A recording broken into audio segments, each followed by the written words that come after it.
कि विभाजक सर्वनाम, विभाजन का अर्थ वही हो गया कि समूह से अलग अलग बांट दिया ना उसको। एक तो ग्रुप हो गया, टीम हो गई, तो हमने उस ग्रुप को इंडिविजुअल्स में बांट दिया, व्यक्तियों में बांट दिया और हर एक व्यक्ति की तरफ इशारा कर दिया कि हाँ भाई ये भी कर सकता है, वो भी कर सकता है, हर एक इस काम को कर सकता है।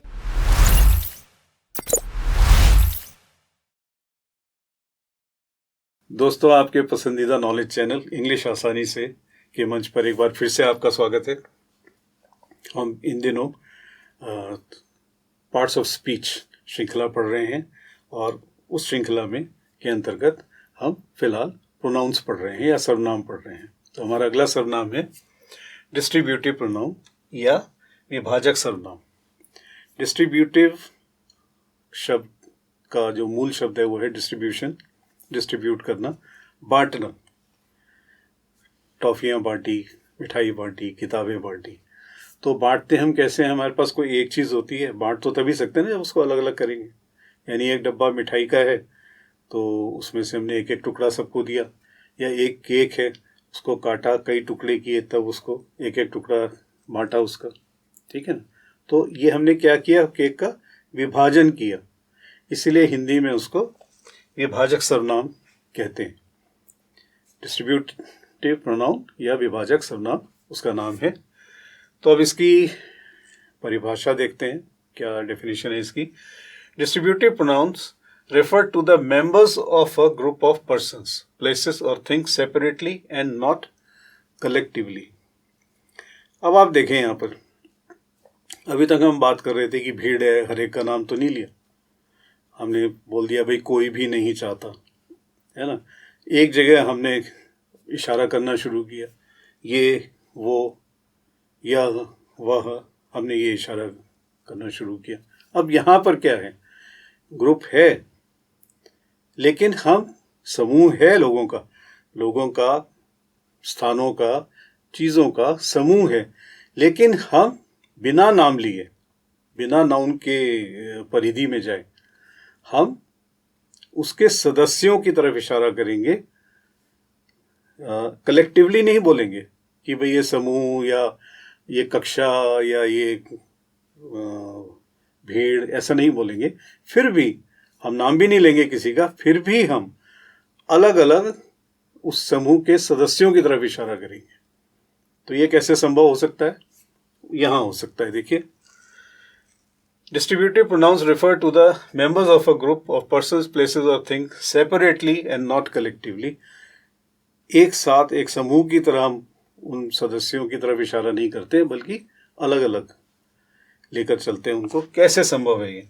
हिंदी में देखें, विभाजक सर्वनाम व्यक्ति, वस्तु या स्थान के समूह के सदस्यों को अलग अलग इंगित करता है, सेपरेटली इशारा करता है उनकी तरफ, ना कि पूरे समूह को। अब ये कैसे हो सकता है? इसके एग्जाम्पल हैं ईच, ईदर और नीदर। ये एक उदाहरण है इसके। जब हम कहते हैं हर एक, तो यानी हम समूह में से हर व्यक्ति के लिए कह रहे हैं, अलग अलग कह रहे हैं, लेकिन कलेक्टिवली नहीं कह रहे हैं। हम में से हर एक यह कार्य करने में सक्षम है, हम में से हर एक पढ़ना लिखना जानता है।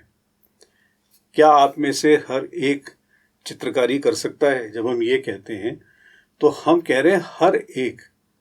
हम ये नहीं कह रहे कि आप सब चित्रकारी कर सकते हो या नहीं कर सकते हो, हम कह रहे हैं हर एक। तो हम एक एक मेंबर की बात कर रहे हैं वहाँ पर, कि आपको, आपको, आपको, आपको, या हम में से हर एक।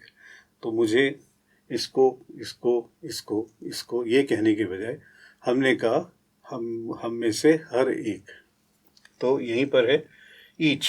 उदाहरण इसका देखिए, either of the workers can do this. मान लीजिए काम आ गया, हमारे पास कुछ कार्य करने वाले लोग हैं, वर्कर्स हैं, और जिसका वो काम है उसको बड़ी दुविधा हुई कि यार वो 2 आदमी तो थे, अब दिख नहीं रहे, अब बाकी ये 2 हैं और 2 वहाँ खड़े हुए हैं, इनमें से कौन करेगा इस काम को? तो हमने उसको आश्वस्त किया कि either of the workers can do this.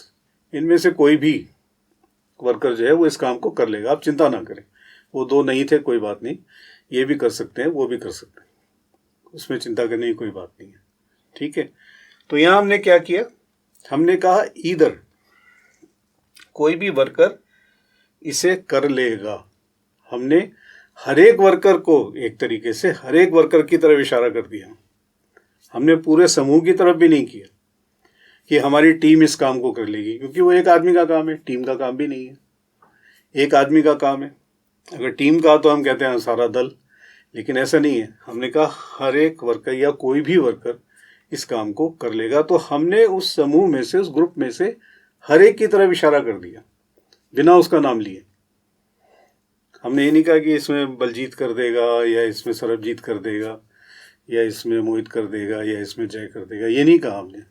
हमने कहा हर एक वर्कर, यानी इनमें से हर एक वर्कर सक्षम है उस काम को करने पे। हमने एक एक को इशारा किया, इसमें एक एक की तरफ इशारा किया। हर एक कहने से एक एक की तरफ इशारा करना हो गया। वो एज अ टीम नहीं, सदस्य उसी टीम के हैं, मेंबर उसी ग्रुप के ही मेंबर हैं वो, लेकिन हमने इशारा हर एक की तरफ कर दिया कि हर एक, इनमें से हर एक जो है वो इस काम को कर सकता है, या कोई भी इस काम को कर सकता है इनमें से। तो यहाँ आपको स्पष्ट हो गया कि विभाजक सर्वनाम, विभाजन का अर्थ वही हो गया कि समूह से अलग अलग बांट दिया ना उसको। एक तो ग्रुप हो गया, टीम हो गई, और एक हो गया ये भी, वो भी, वो भी, वो भी, वो भी।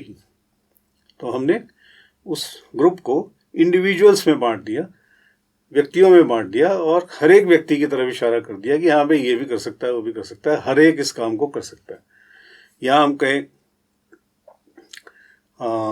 हर एक इस काम को करने के योग्य है, या हर एक ये काम जानता है, हर एक इस बात को जानता है। कई बार हम कहते हैं ना ये कि उसने बहुत छुपाया, लेकिन अब तो हर एक इस बात को जानता है। तो हम ये नहीं कहते मोहल्ले में फलाना सरदार जी भी इस बात को जानते हैं, और पंडित जी भी इस बात को जानते हैं, और लाला जी भी इस बात को जानते हैं, वकील साहब भी जानते हैं। ये कहने के बजाय हमने कह दिया साहब हर एक इस बात को जानता है।